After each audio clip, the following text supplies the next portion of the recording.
The first time that I flew on the trapeze, I learned a lesson that I will never forget. I didn't think that I was afraid of heights, but as I climbed the rickety ladder, I became mildly apprehensive. When I got to the top, I met my instructor. She was about 3 inches taller than me, had long black curly hair, and a mischievous glint in her eyes. She told me to step up and hold on to the pole. So I did. And then she said, now let go with your right hand, step over to the edge of the platform and reach out and grab the trapeze bar. So I did. And then she said, now let go with your left hand, reach out for the trapeze bar and jump. She probably thought that I was hard of hearing, so she repeated herself. Let go of the pole, reach out for the bar, and jump. No. I was petrified. I couldn't move. And that's when she leaned in and whispered, honey, sometimes you have to let go of what's comfortable in order to fly. So I did. Now, I've flown numerous times, but it's her words that I carry with me every single day. Sometimes you have to let go of what's comfortable in order to fly. What do you have to let go of in order to fly? Do you have to let go of a system that's no longer working? Do you have to let go of a toxic person that's bringing you down? Do you have to let go of a belief that's no longer serving you? Or fear? Or pain? Or perhaps comfort? Sometimes you have to let go of what's comfortable in order to fly. We clutch so fiercely to things that were never within our control. Other people's opinions, exterior situations. And then, with the things that are actually within our control, our own thoughts, feelings, and responses, those we let slip through our fingers. In today's society, we emphasize being comfortable far too much. Security, stability, comfort. Now, don't get me wrong. I understand that we must have our base needs met. However, in business and in life, when we prioritize being comfortable, we suppress innovation, growth, and excellence.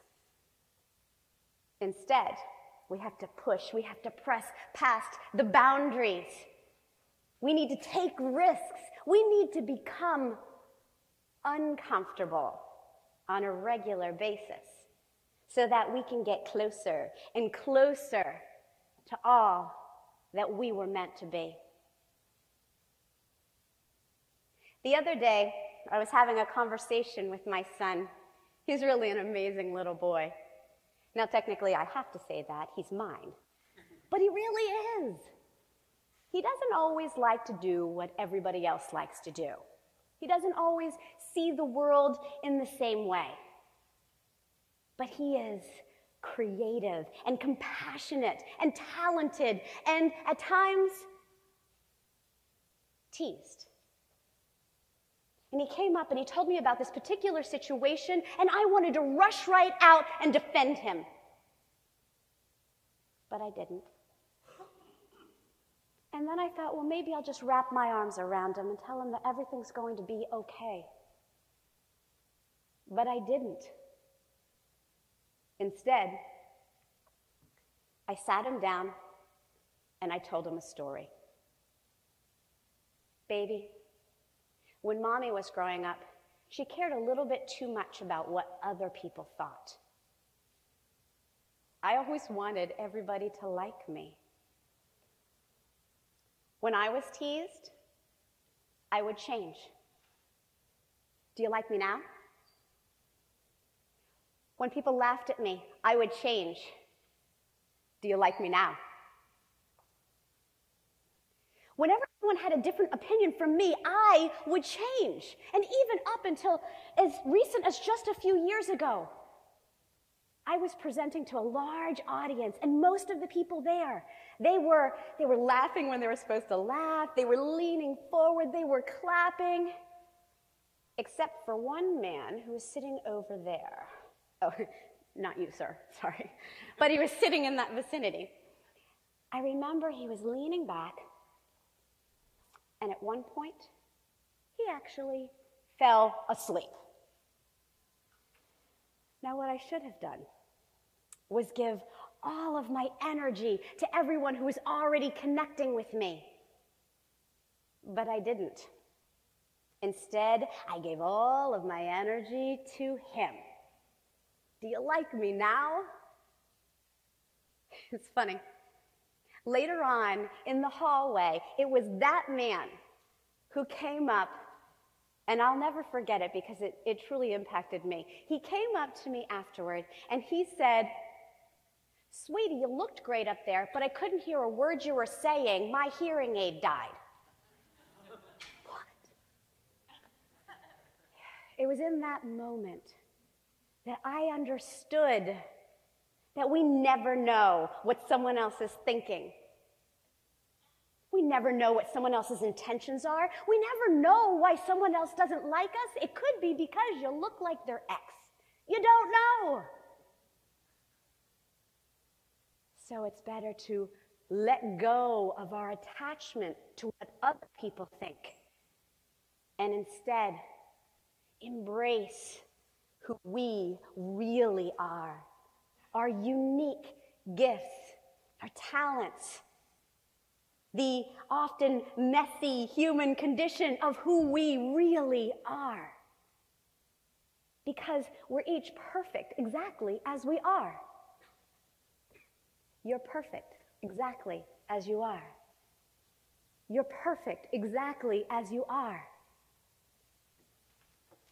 Because, baby, you're perfect exactly as you are. And that's when he came up and wrapped his arms around my neck and said, "Thank you, Mama. So are you." And then he ran off to play. Whether we're parenting or mentoring someone in an organization or just being the guides of our own lives, it doesn't serve us or anyone else to be in a box of what's comfortable. We need to teach people to embrace who they really are, every aspect of it, so that they can become fully who they were always meant to be. I was telling the story about my son to my friend. This is one of those friends. Everyone should have one of these. She's someone that I go to often whenever I need to be lifted up, whenever I need someone to accept me exactly as I am. I told her the story, we had a little laugh about it, and then she said, "Oh, I have this new exercise for you. It's about releasing things that you want to let go of." I said, "Oh yeah, that's right up my alley." So she told me, she said, you get a piece of paper, a pencil, and you write all the emotion words that are around that thing that you want to let go of. And then you either bury it or burn it. I'm like, yes, I love that.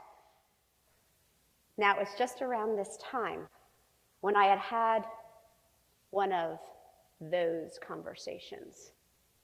You know, the ones where you have a little disagreement with someone, and then you part ways, and later on, typically between 2 and 3 o'clock in the morning, you open your eyes and you go, "Oh, that's what I should have said." Have you ever had one of those? I did. And it kept churning in my head and churning in my stomach, and I wanted to release it. So I sat down with my piece of paper and my pencil, and I started writing about how angry I was and how frustrated I was and all of the different things that I wanted to say. And then a very strange thing happened. Along about page 3, I wrote something nice. Now that was uncomfortable because I wasn't supposed to do that. But I continued anyway. And I started to write about how the conversation had actually helped me, how it helped me to become a better, stronger person. And then I signed it in gratitude, Heather. And I folded it up, and I realized that it looked a little bit like a box that a gift would come in. Because it was.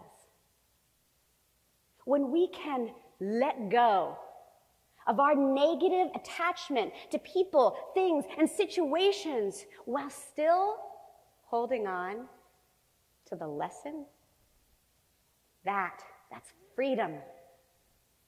It's not comfortable, but it leads to freedom and excellence. That same friend invited me over for coffee. She wanted to introduce me to a few new, interesting people. So of course I went, and I was chatting with a woman who is an acupuncturist and an energy healer. We're having a lovely conversation. And then all of a sudden, my friend says, "Ooh, you should work on Heather." This was wildly uncomfortable for me. So I said, "No, I'm fine. I have a lot of energy. I am really good, but thanks for the offer." This is an opportunity you don't want to miss. Now, this is, of course, the point where I remembered my trapeze instructor's words. Sometimes you have to let go of what's comfortable in order to fly. So I said, "Okay, I'll give it a try." And then she gets up, starts to walk inside, and says, "Come on." "What? Right now? Don't we have to make an appointment or something?" Apparently not. We went inside, and I laid down on the rug, and she sat by my head and placed her hands upon my shoulders until my breathing calmed down, which eventually it did. And then she placed her hands upon my heart, and I cried. I looked up at her. I'm sure she could feel me starting to tense up again. And she said, "Let it go. That pain that you have been carrying around with you, it's not yours. It's not helping you. Let it go." And with tears streaming down my cheeks,